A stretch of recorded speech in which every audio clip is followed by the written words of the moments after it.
right, let's pivot and talk a little bit about one of the disease modifying therapy trials that's out there.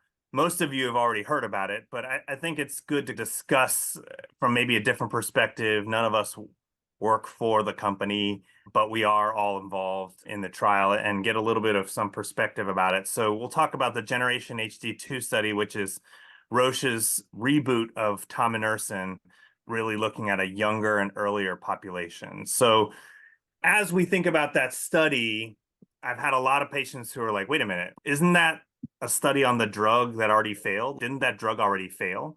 And why are we going back to something that failed? And how would we address that? Or Dr. Arati, how would you address that if a patient asked you that in clinic?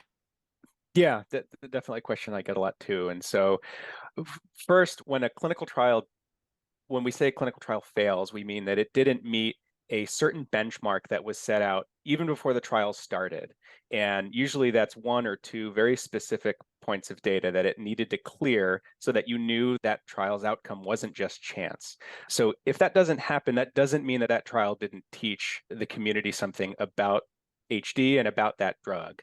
And that's very true for Generation HD1.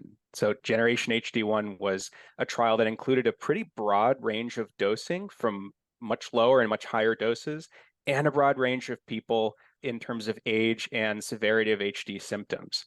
And so when they looked at all of that data, they looked at the lower end of dosing and the lower end of age and disease severity and found that in that sort of quadrant, there were some positive signals that said that there really could be a role for tominersen in treating HD. And even though the whole trial didn't hit that real benchmark, there's enough here to justify looking at tominersen in this younger and less advanced group at a much lower dose where it looked just as safe as the placebo. Yeah, I think that's the critical point. And the original trial was ages 25 to 65. And when they went back and looked at the data, over half the patients were between 55 and 65, that last 10 years of that 40-year window. If you oversample an older population, you've had the HD mutation for 60 years of your life.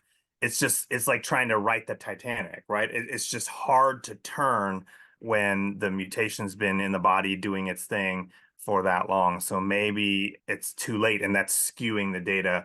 And maybe if we go younger and milder, because if you just look at that, it actually looks like it was flipped the other way, that it was helping, but it just wasn't enough patients to do it. So we have to repeat it. And just know, obviously, there's lots of cynicism about pharma, about the industry, things like that.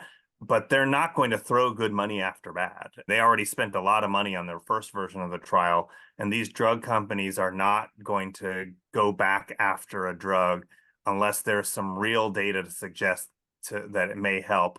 And importantly, like Dr. Arati pointed out, that it may help in a very safe way. When you look at the safety data on that younger, milder group, it also looks very good. So we have the data to suggest that if we repeat this in that group, that it should be safe and maybe will be effective as well. Just to think about things from a broader, big picture thing, why do drug trials fail?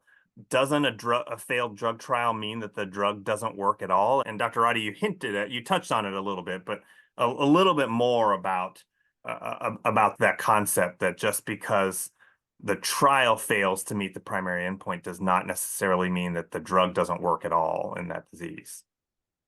Yeah, so with a clinical trial, there's so many variables that the scientists designing it have to think about. You have to think about what dose of medication, if it's something like tominersen, how often do you give it? You have to think about what characteristics of the people affected by the particular condition are we looking for? How narrow are we going to make it? How broad are we going to make it? And depending on where all those variables fall, any one of them might tip the sort of power of that study or the resolution of that study to really find the truth about whether this medication can help at some point in the continuum of a disease. Any one of those variables could tip that one way or the other. And we set the bar really high for saying that a clinical trial has met its endpoint. So statistically, we would need that to be really robust. And so sometimes it's really just a matter of picking the right dose in the right group of patients with the right characteristics to be able to really find that truth that maybe it's helpful. And so I think, is really the story so far of why this trial is happening now and why it's so important, really, to potentially show us a way forward with this drug and this mechanism. Yeah, I think that's really important. The why this drug and why now, or why should we care about this study? I think one of the things that maybe is not super well publicized is this study has been extremely slow to enroll. They're looking for 120 some patients, something like that, and we're at sitting at a couple dozen. Um, so we have a long ways to go. And why do you feel like the recruitment has been slower?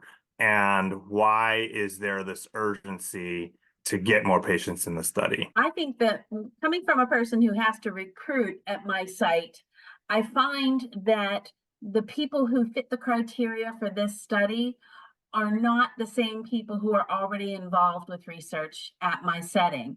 The people who are involved, say in my enroll database, I have maybe 150 people active in my enroll database. Well, when you cut that down for which people are HD gene positive and which are family controls, then that cuts it down maybe about in half. And then when I put the age restriction for 25 to 50, that will cut it down even further. By the time I do just the basic assessment of the inclusion criteria for this study, I get down to about 10 people in my current enroll database that are eligible to be approached for screening for this study. And then there's another 2 pages worth of inclusion and exclusion that we have to make it through to get them into the study.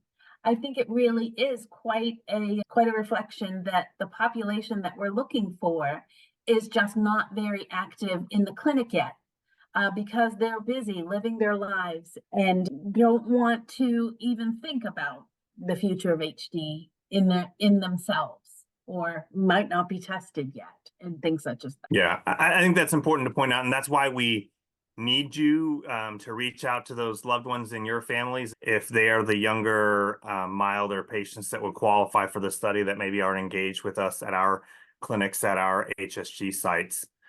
But along those lines, and what I've certainly heard from my patients is, then if you're having such a hard time enrolling for the study because your criteria is so narrow, both on age and on CAP score, which factors in your CAG repeat number, then why can't you just open it up? If you're complaining that you can't find the patients and you're keeping it narrow, then you're gatekeeping and keeping the problem. Why can't we just open it up and be broader? And I'll tell you guys what I say, but what do you guys say to your patients when they ask that?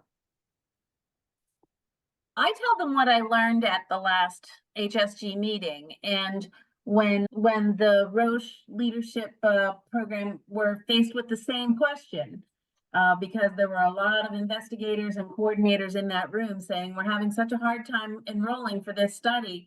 Can't you ease up on those exclusion criteria a little bit? And what he said is that the purpose of this phase of the study is to take a look at that first signal that they saw in the results of the Roche Generation HD1 study, where the younger people with the lighter disease burden did show improvement, but it wasn't enough people to make sure that's a good signal. This study is trying to replicate that group from the last study. For this phase of the study, we can't change the criteria because we're trying to verify and make sure that what we saw in that first study is accurate. Yeah. And basically, he made the point that if we open it up again, then it would just be repeating Generation HD1, which we already did that. So the whole point of this, like you said, Patty, is to try to reproduce a signal that we're seeing in a small group of patients and seeing is it real or not. And while it's super annoying for the community, for those of us who are trying to enroll patients in this study, if we loosen the restrictions of it, then it's going to basically just make it like Generation HD1 again. And then there's no sense in repeating work that we've already done, that the HD community together has already done. Dr. Roddy, anything you wanted to add there? Yeah, it's really the best shot to determine if tominersen can do what we hope it does, is to do this right and to keep it in those bounds. And at the end of the day, I think for all of us, we've talked a lot, all of the investigators and coordinators in the trial and with Roche and within the HSG, that this is really just a case study of a bigger idea and a bigger call to action for all of us, that really we need to do a better job of building trust and building engagement with these people who aren't plugged into our clinics and into research already, because at the end of the day, that is how we're going to reach the destination we all want, which is a really effective treatment for HD. And so as frustrating as this is, I think, for the whole community now, it really is an opportunity for us to build for the future of how we study treatments, I think. And then just to piggyback on that, I've gotten a lot of pushback on this is annoying. It's going to be spinal taps. It's going to be, can I just wait on this pill thing that PTC is dangling out there? Why can't I just do that instead? I don't want to get spinal taps. I don't want brain surgery. I don't want some of these invasive things. I want the pill. And you touched on this a little bit, Dr. Arati, but why do we need to care about this study, and what are the important things about it that differentiate it from the others that we need to care about this as a community? Yeah, I think it can be frustrating and tantalizing to think that you could take a pill instead of getting a spinal tap. Right now, no one's getting PTC in the United States, and that might change in the future, but if so, we don't know when. And so that's one point. This is a trial that is available right now, and there is a reason to hope that tominersen will do something positive. But even more than that, all of these drugs accomplish a similar idea of lowering the amount of the harmful mutant huntingtin protein, but they all do it in different ways in terms of their mechanism.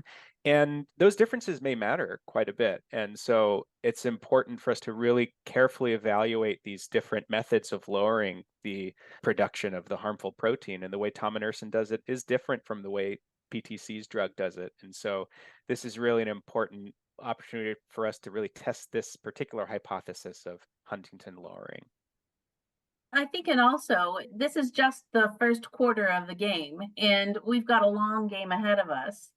And the purpose of the Roche Generation HD2 is to see if tominersen is the right molecule to use to solve this mutant huntingtin protein problem. And I think that once Roche is closer to knowing if they have the right molecule or the right chemical to address HD and the degeneration that happens, then the next direction will be, well, let's look at other delivery methods. But they're not going to look into other delivery methods. There's no sense in looking at other delivery methods until if tominersen is actually going to work from a functional standpoint too.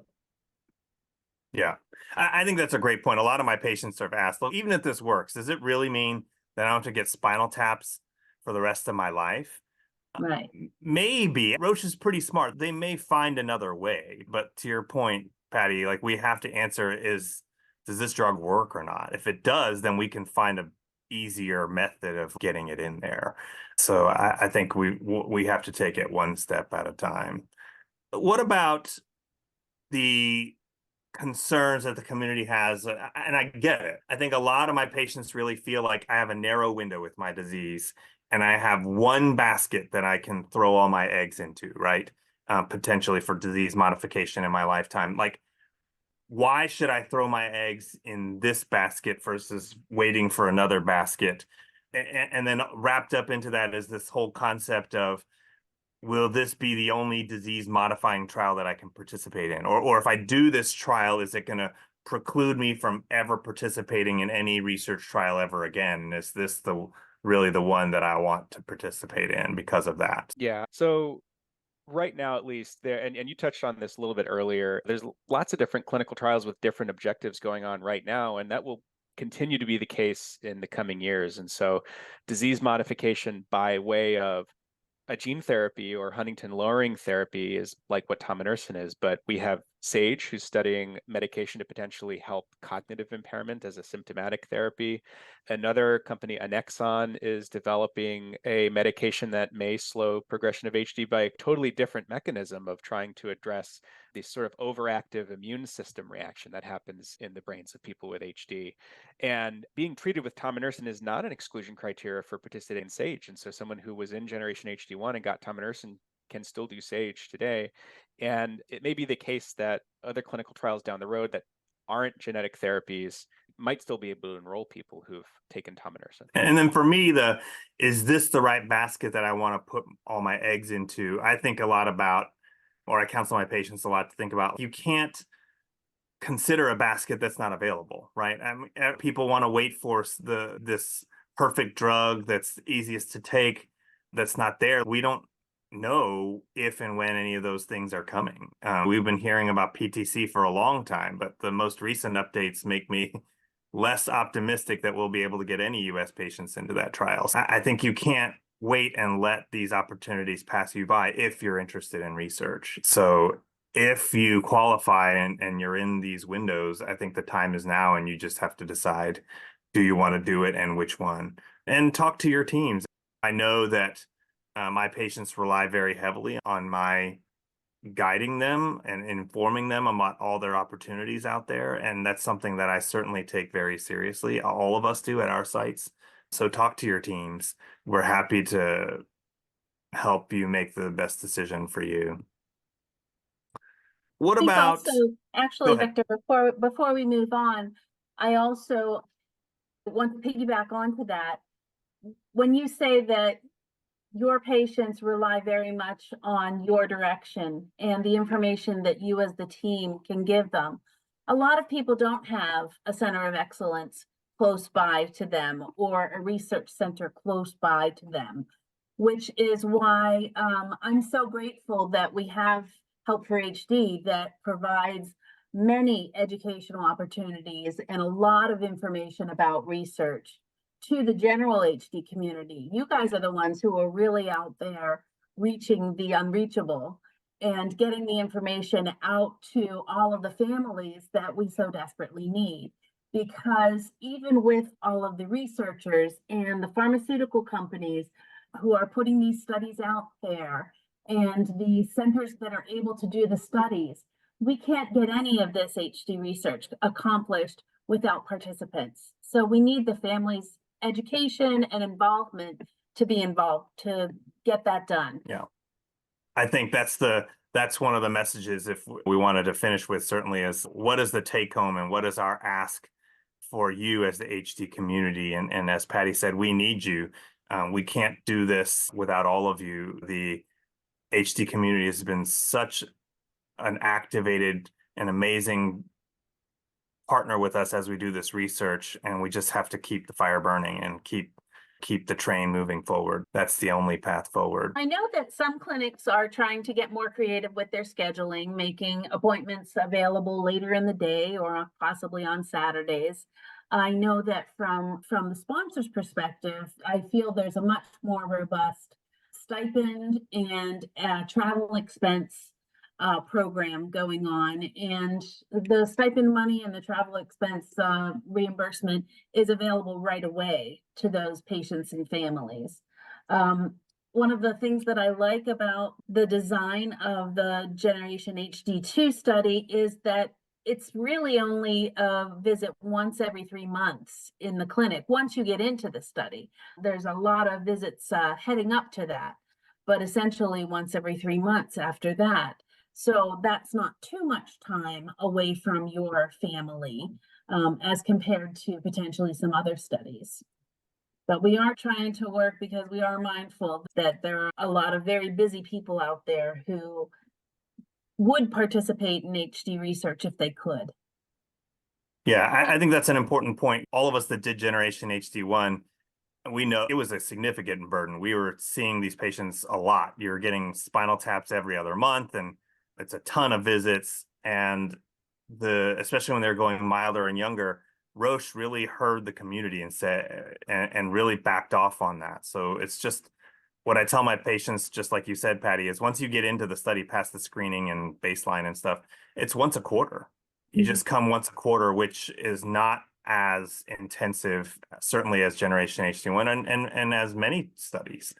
The other thing not to forget that I always remind people that are still working is even if you don't have a lot of leave saved up, things like that, that remember that FMLA can count for research visits too. You don't have to say exactly what you're doing. I've filled out FMLA paperwork for patients doing research studies very frequently.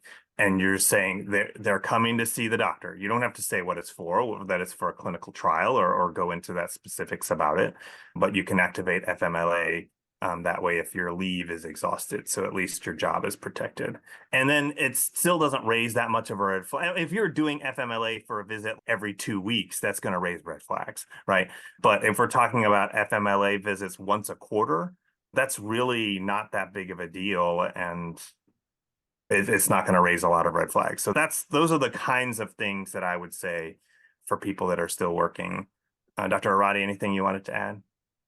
No, I think that last point you made is great. I wasn't aware of that, but yeah, I think those are all really great points about more flexibility, especially with clinic hours. I think that's something that we really need to step back and reevaluate for something like this.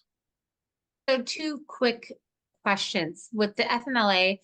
Just as Dr. Arati is saying that he wasn't aware that that's something that can qualify. How can we get that out to more doctors so that it's not up to families to say, hey, do you do that paperwork? Would you sign off on that for me? And maybe even putting it into a conversation for people who are a site that they can offer that to families as a bit of relief for them to have to not have to think of. And maybe that's what it is. Maybe I answered my own question, that we just have to get to each site and make sure that people are presenting that to patients. Yeah, I think we can go back to the sponsor and make sure that they inform all their sites that they can do that, especially because they're looking to address any concerns. And if it's something like education, that we as sites can do FMLA for research, that's pretty simple. But then also forums like this, right? Get the word out. I think most of the sites would be like, if a patient or family brings them paperwork, hey, can you fill out this FMLA paperwork for me to come do this research visit? They'd be like, all right, we've all filled out FMLA paperwork before. Yeah, like a little awareness from all directions. So like everyone can know that it exists even. And just a little backtrack on the visit being once a quarter. Is that a 1-day visit? Is it the expectation to need to spend the night? Can we go into a little bit more about what that would look like for families? Yeah, I think it depends on the distance, right? So it's going to be MRI and spinal tap, and then assessments and blood draws and things like that. The sum total of all the stuff that you'll need to do is going to be close to a day's worth. So if you live far, a lot of my patients will come the night before and then plan to stay for the whole day and then drive back that afternoon. So 1 hotel night. But I think the sponsor will cover a hotel night. Yeah. And there is a safety restriction that they don't want you doing anything that's going to change the air pressure within 24 hours of your lumbar puncture. So if you're flying into a site, they do have the requirement that you stay overnight until the next day and don't fly within 24 hours of your lumbar puncture. That's good to know. And for it being such a long day, is there the availability to break it up into 2 days? Yes, we do have some patients that they prefer that.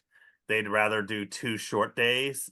And then I think it's that the MRI has to happen before the spinal tap. So they come the first day, do MRI, do a bunch of assessments. And then the second day is just basically spinal tap only. That's great. The flexibility is important, definitely, for people who are like, I want to be in and out, or I need to spread this out some. So that's great that there's some flexibility involved.